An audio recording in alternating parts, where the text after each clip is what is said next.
সারা জীবন major ডালিমের নাম শুনছেন, কিন্তু চোখকে দেখেন নাই। ইলিয়াস ভাই সাংবাদিক, সে লাইভে কথা বলছে যে শেখ মুজিবর কতটুক বাংলাদেশের জন্য শয়তান আছিল। এই কথাগুলা শুনলে বুঝতে পারবেন শেখ হাসিনাও তাই করছে। আর ভিডিওটা সম্পূর্ণ দেখে যাবেন, এটা আপনাদের কাছে অনুরোধ রইল। বুঝতে পারছেন? তবে আওয়ামী লীগ করেন, আওয়ামী লীগ হেলের মাথাটা করছে, বুঝছেন? যা করছে জিয়া মনেই করছে। দেখে যান, ভিডিওটা সম্পূর্ণ দেখে যাবেন। এই জাতি প্রতিটা মানুষ জানতে চায় কি হয়েছিল ৭৫-এর ১৫ই আগস্ট, কোন পরিস্থিতিতে ৭৫-এর ১৫ই আগস্ট হলো।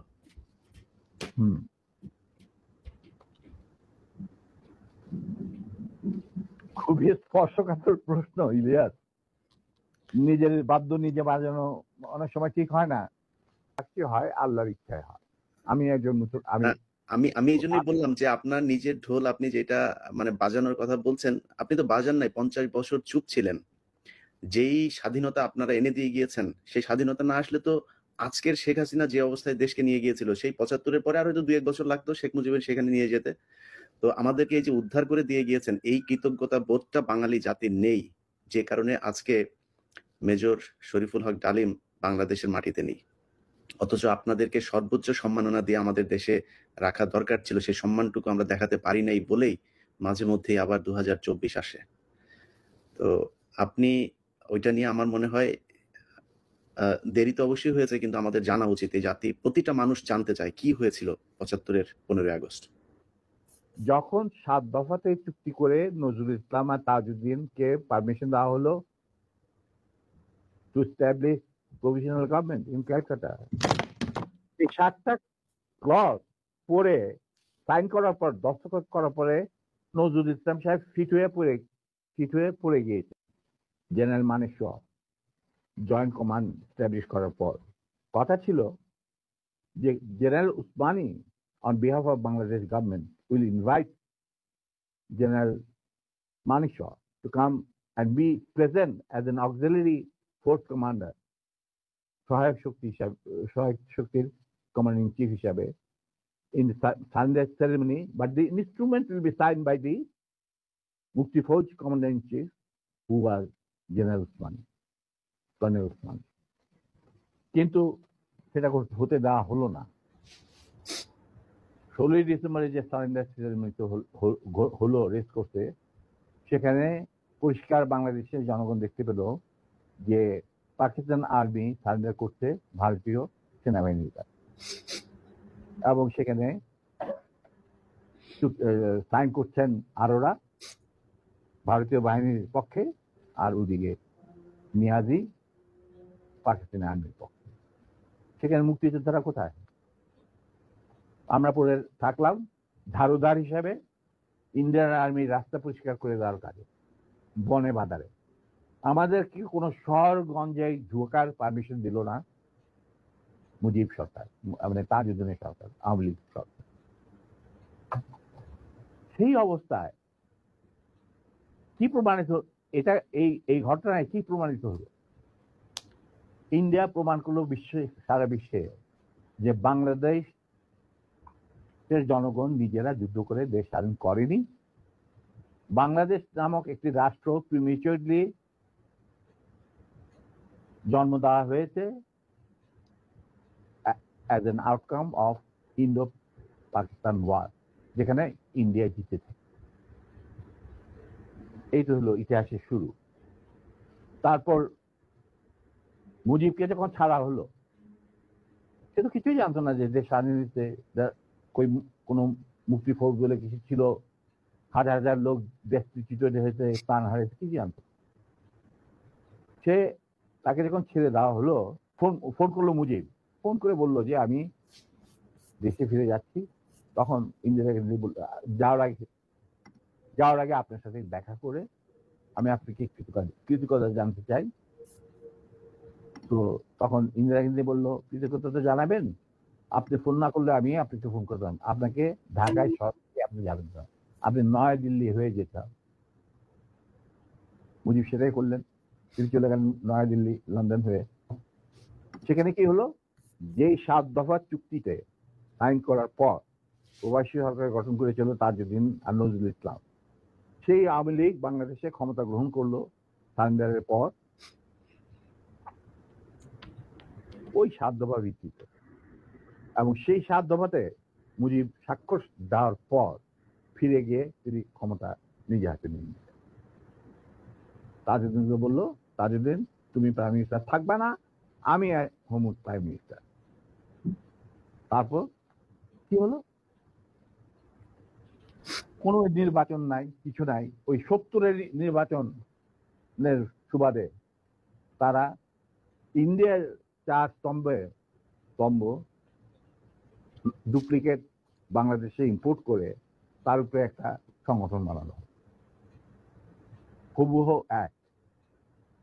শুধু তাই না, রবীন্দ্রনাথ ঠাকুর, যাকে নিয়ে আমরা নাচানাচি করি এবং অনেকের মানে ভাসে যায়, আপ্লুত হয়ে যায় আবেগে, এই রবীন্দ্রনাথ ঠাকুর একজন ইন্ডিয়ান নাগরিক এবং ইন্ডিয়ার জাতীয় সঙ্গীতের রচয়িতা। আমাদের দেশে তার চেয়েও প্রতিভাবান কবি কাজী নজরুল ইসলাম উপস্থিত থাকা সত্ত্বেও আমরা সেই ভারতীয় নাগরিকের একটা গানকে আমাদের জাতির উপরে চাপিয়ে দেওয়া হলো জাতীয় সঙ্গীত। পৃথিবীর ইতিহাসে এমন কোন নজির আর দ্বিতীয়টা আছে বলে আমি মনে করি না।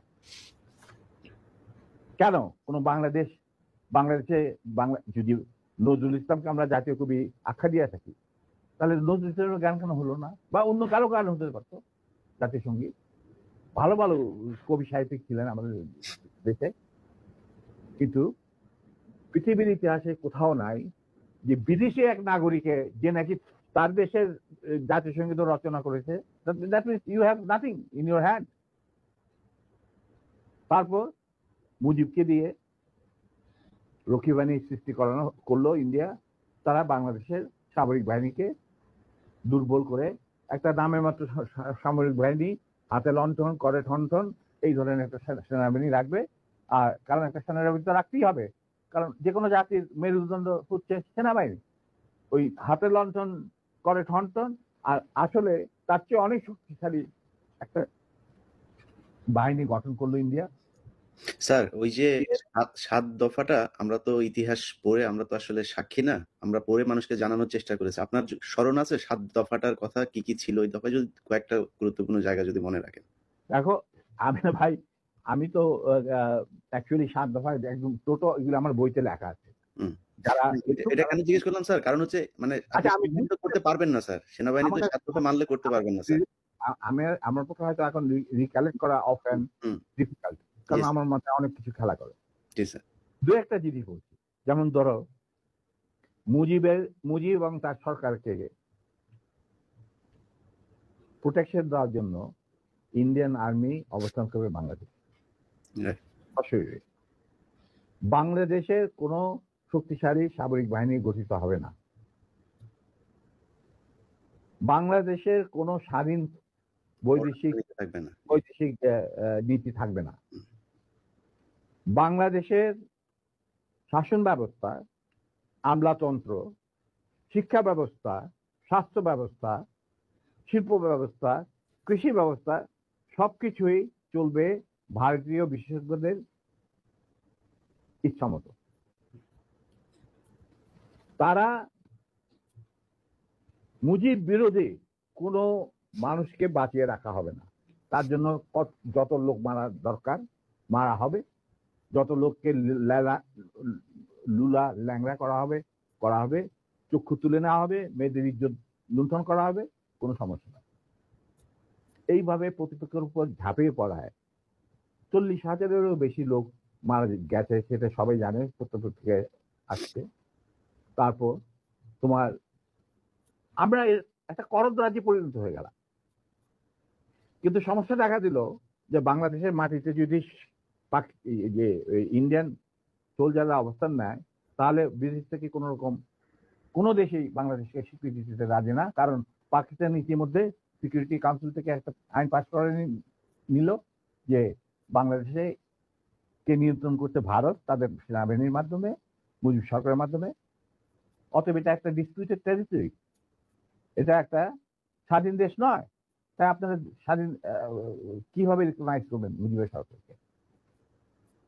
এরপর এই অবস্থায় ইন্দিরা গান্ধী পড়ল মুসিবত, তো আজ মুজিব সরকার। তখন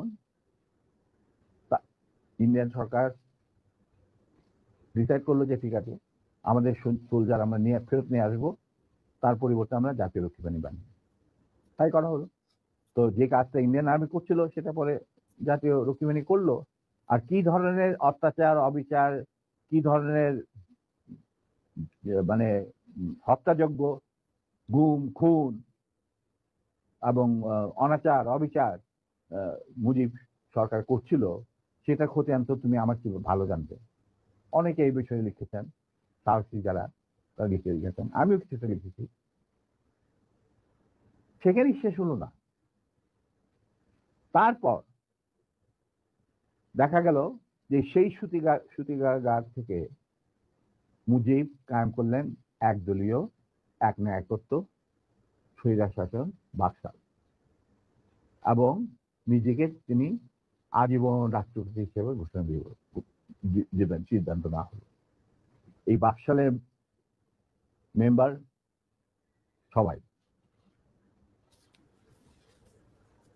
সেই বাকশাল করার পর মুজিবের শক্তি বেড়ে গেল, তার নিষ্ঠুরতা এমন অসহনীয় পর্যায়ে চলে গেল, ইলিয়াস, লুটপাট, মার ধর, চোরাচালান, নকল টাকা ছাপানো ভারত থেকে, এই সমস্ত মানে একটা আমাদের মনে অস্তিত্বই এমন অবস্থায় গিয়ে থাকলো যে মানুষ একদিন মুজিবের জন্য দোয়া করেছিল যে আল্লাহ আমাদের এই মুজিব আমাদের চোখের মনি, আমাদের বাঁচাবে, দেশকে স্বাধীন করবে, বাঙালিদের ন্যায্য অধিকার আদায় করবে। সেই মুজিবের জন্য লোকজন আল্লাহর কাছে দোয়া চাচ্ছিল যে আল্লাহ আমাদের আজাদ দাও, নমরুদের হাত থেকে আজাদ দাও, আমরা শেষ মরে যাচ্ছি, সব কোথাও কোনো কেউ নেই প্রতিবাদ করা। এটা তো আমরা যারা সেনাবাহিনীতে তখন ছিলাম, যারা দেশপ্রেমী যোদ্ধা, তারা ঠিক মেনে নিতে পারেনি। যেভাবে তারা মেনে নিতে পারেনি পাকিস্তানের জান্তাদের অবিচার এবং দুরাচার। এরই পরিপ্রেক্ষিতে তাদের নেতৃত্বে সংগঠিত হয় একটা সেনা বিপ্লব। অনেকে বলে মুজিবকে মারা হলো কেন? মুজিব তো মারা যায় নাই, মুজিব নিহত হয়েছে একটা সেনা অভ্যুত্থানে ঘটাকালে। সেনা অভ্যুত্থান তো আর খালেতে মার্বেল খেলে না, ওখানে দুই পক্ষ থেকেই গোলাগুলি হয় এবং হতাহত হয় দুই পক্ষে।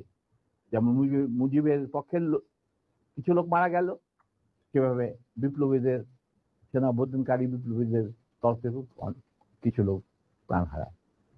এটাই বাস্তবতা। কিন্তু তারা বিজয়ী হয়ে গেল, বিপ্লবীরা বিজয়ী হলো, তারা ক্ষমতা তাদের নিজে হাতে নিয়ে নিল। স্বতঃস্ফূর্তভাবে ইলিয়াস, ঘোষণাটা অবশ্য আমি দিয়েছিলাম, স্বতঃস্ফূর্তভাবে মুজিবের সেই মৃত্যুর খবর জানার পর আর বাকশালের পতনের খবর জানার পর লাখো লাখো লোক, মানে দেশের রাস্তা ঘাট, গঞ্জ, শহর, বন্দর, নগর, গ্রাম, সবাই আনন্দ মিছিল বের করলো। আমরা তো এই সমস্ত লোকজনকে ডেকে নিয়ে আসিনি,